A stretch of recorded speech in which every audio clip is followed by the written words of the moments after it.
Burn, baby. Burn.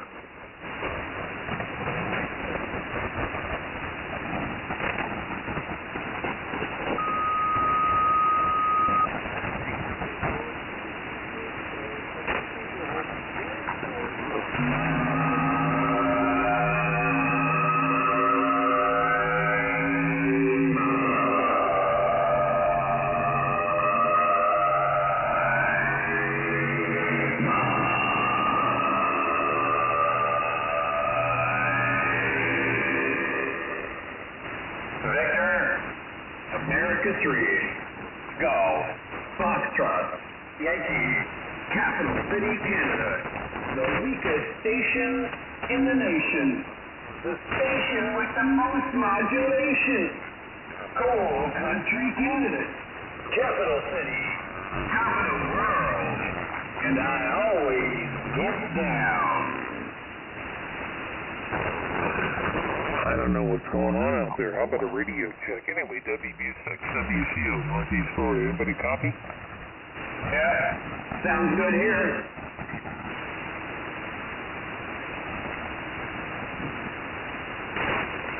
It sounds good. See you later. Yeah, copy that, man. I appreciate that. You sound good as well, Aaron, Northeast Florida. Anyway, WB6WCO listening, over. QSL, VA3GFY, you have a super fine one. Yeah, copy that. You're doing a good job, my friend. I just wondered if this thing was working, this old antique radio, over. Hey, Roger. No, sounds good. Sounds good. And, I didn't look at the meter. I was, doing something else. But here, sounds like you're next door. Yeah, I copy that. I just want to chime in. I didn't know who was out here, what's going on, but anyway, good to catch you there, buddy. Doing a great job. Anyway, WB6WCO Northeast Florida listening, over. QSL 599 Milford, Pennsylvania. There you go. VA3GFY. Making some noise.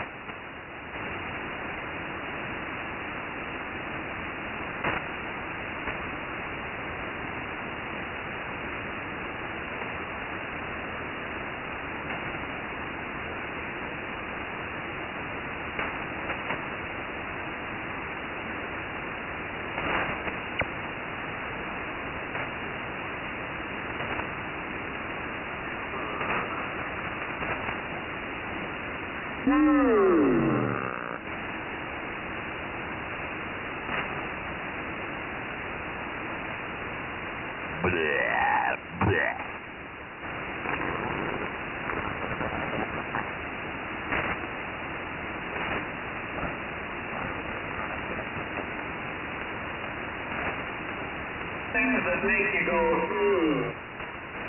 Bravo boy. Don't you baba on my boy. Baba. Baba. Boy. Baba boy.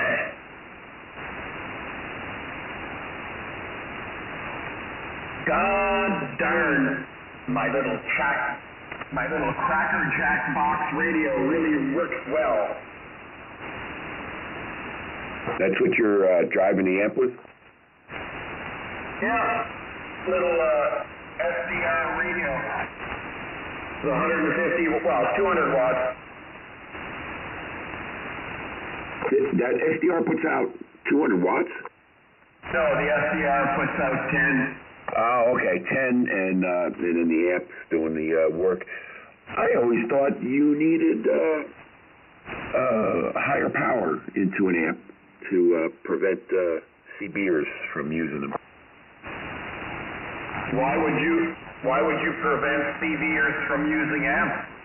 I'm not doing it. I'm saying the powers that be. Yeah. Well, you can buy these things on Amazon for $120. Okay. But I got a couple of them. I've blown up a few. So I got the BJ300 and I got the TC300.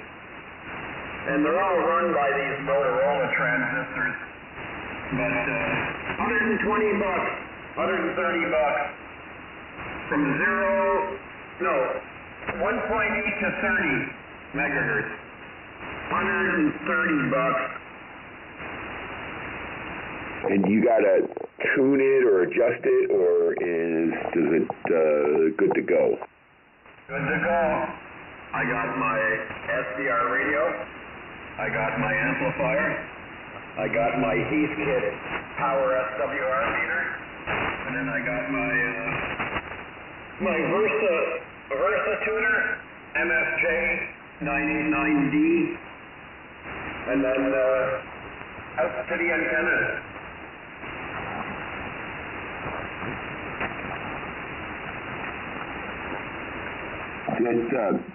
Does it take some kind of like a control line or something, or you just plug it in and there you go? Yeah, it's built like a CB app. You key up, the relay kicks in. I used to have, back in the 80s, I had a CB with an amp. It was like, maybe like 75 watts. There was a little delay and I'd hear the thing click on. Guy got it stolen though. Yeah. No, they, well, you can hear what it sounds like. So there you go, right? And I'm only driving it at 5 watts. So there.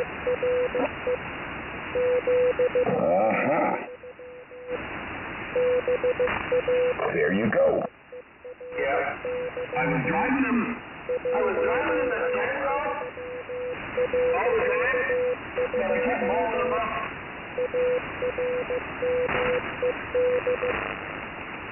And what's the max it'll put out? I guess around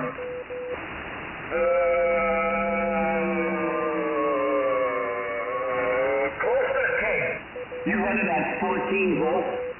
14 volts, and you run maximum input drive, which would be 10 watts. I bet you get close to 300.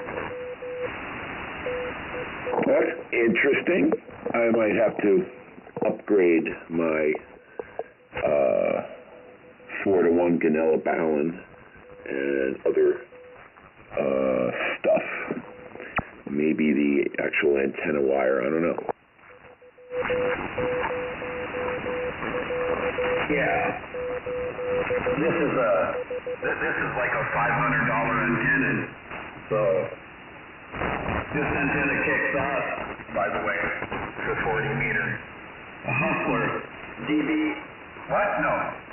Hustler BTV5 with the 80 coil on top.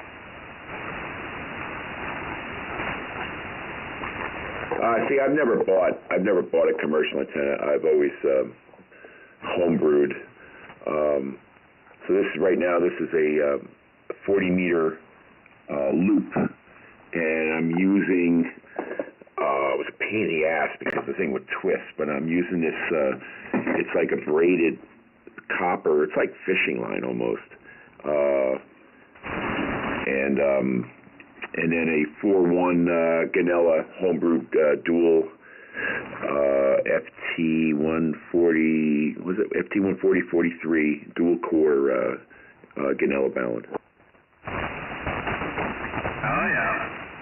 I got a what is it? A 1080 or an 8010 junior kilowatt power end fed.